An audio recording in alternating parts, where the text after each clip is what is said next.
بسم الله الحمد لله وصلى الله وسلم وبارك على نبينا محمد وعلى آله وصحبه أجمعين.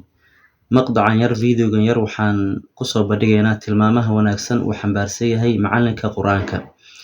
Macalinka quraanka culamadii hore salafku waxay ka fiiri jireen laba meel waa qaybta koowaad ee as-sifaat al-cilmiya waa qaybta labaad ee as-sifaat ash-shakhsiyya. Haddaan ku hormarno as-sifaat al-cilmiya ee macalinka laga fiirinayo waa in maadaama macalin uu yahay uu yaqaano waxa uu dhigayo macalinka yahay. Quraanka kariimku waa inuu xifdisan yahay xaafidan bikitaabillahi. quraanka xifdiskiisa bas lagama rabay waxa laga rabaa macalinka tajwiidka quraanka inuu carabkiisa u sugan yahay uu nutqiga saxaya tajwiidkaasna uu yaqaano si baraatig uu akhri karo maaha inuu ahkaam tajwiidka uu akhri karo laakiin nutqiga baraatiga quraankii uusan ku fiicneen.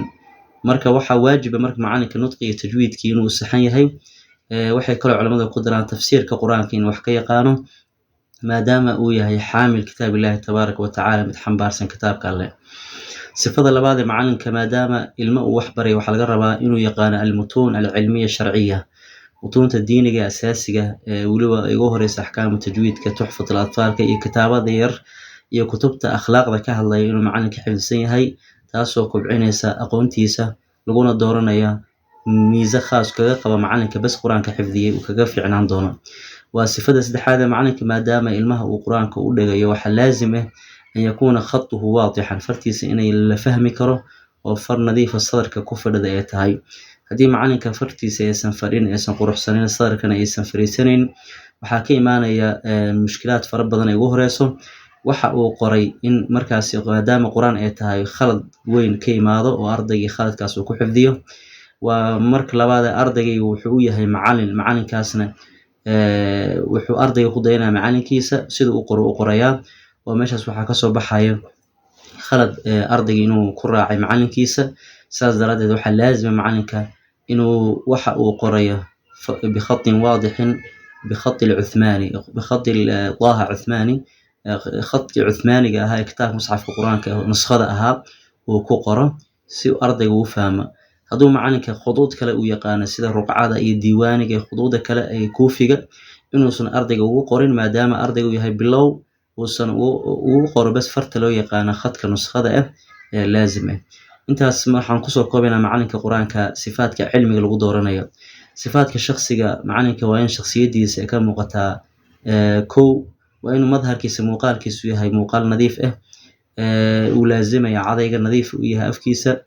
المقال كيس أي وفي عنيها تميس سوق رحسن أجرته عديس إسكجرة نظافتيisa kala si guud uga warqaba dhar nadiif uu xiriyaha macalinka qudwa ayuu yahay wuxuu xambaarsan yahay Allah subhanahu wa ta'ala kitaabkiisa hadii la arko macalinka kitaabka quraanka Allah xambaarsan muuqaal aan fiicnan uu ku labisan yahay la arko meeshaas waxa ka leeyahay qofkii quraanka xitaa markaas uu sulugo uu ka qaadan lahaa quraanka uu ka xifdin lahaa waxa laazim marka macalinka in wali waxyaalaha mumiizaadka sida barafoonka ama catarka uu iscarfiyo uu nadaafadaas ku dadaalo صفاتkaas ay culimada ka fiiriyaan mulazam waxa kamid ah sifaat iimaaniya oo macalinka loo raaciyo oo ah ikhlaas maadaama amalkan ilaahay dartiis uu yahay inuu ikhlaasku ku dadaalo oo macalinka uu san la xifaaltamin waalidkii ama ilmihii xaqi waxyaalaha khidmadii waalidkii bixin lahaayeen ikhlaas ugu la dhaqmo intuu fikrana cafiyo waa marka labaad arifq naxariis iyo turitaan macalinka inuu yeeshto oo ardayda u turo ومركز دحادة فروق فردية أرديدي سي إنه كالجران كره حالها جار كليهين وسن هل تعامل كل رقمين المهنة يكلف عينهين قار صفات كالدون ليهن كل معانك وكور قبة ويهاي مد كور قبة سجود حواشة الفروق الفردية ذاتك كالدون المها حالة ذا كالدون إنه كور قبة ورعاية خاص وسينا يكور قبين إن شاء الله تعالى صفات كاسي صفات كبضب معانك ليهاي نسأل الله تبارك وتعالى وحمد سنة إنه وأرزق صفات كاسي لمان معلمين تنا قرآنك وحرجينا إن شاء الله تعالى صفات كاسي قف كاسي إنه سدس وتطبيقيه سوء نقض قول استها الدنيا آخر والسلام عليكم ورحمة الله وبركاته.